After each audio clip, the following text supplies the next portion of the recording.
ఎంత కష్టపడి సంపాదించినా ఒక్క రూపాయి మిగలడం లేదా? ఉన్న అప్పులు తీర్చలేకపోతున్నారా? కొత్త అప్పులు అవుతున్నాయా? అయితే ఈ చిన్న పరిష్కారం చేయండి. కొండంత అప్పు ఉన్నా కూడా చీమంత అవుతుంది ఈ చిన్న పరిష్కారంతో.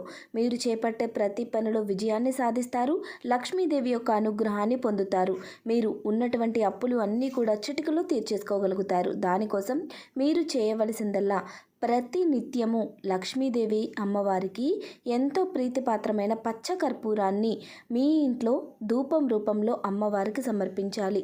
మీరు ఈ విధంగా హారతి కర్పూరంలో పచ్చ కర్పూరాన్ని వేసి హారతి ఇవ్వడం ద్వారా ఆ పొగ మీ ఇంట్లో ఉన్నటువంటి నెగటివ్ ఎనర్జీ అంతా కూడా బయటకు పంపించేస్తుంది. అంతేకాదండి, మీరు ఈ హారతి ఇచ్చేటప్పుడు మీ ఇంటి బీరువాలో డబ్బులు దాచే ప్రదేశంలో కూడా హారతిని చూపించండి. ఇలా చేయడం వల్ల మీ ఇంట్లో లక్ష్మీదేవి స్థిర నివాసం ఏర్పరచుకుంటుంది. Please like, share and follow. Thanks for watching friends.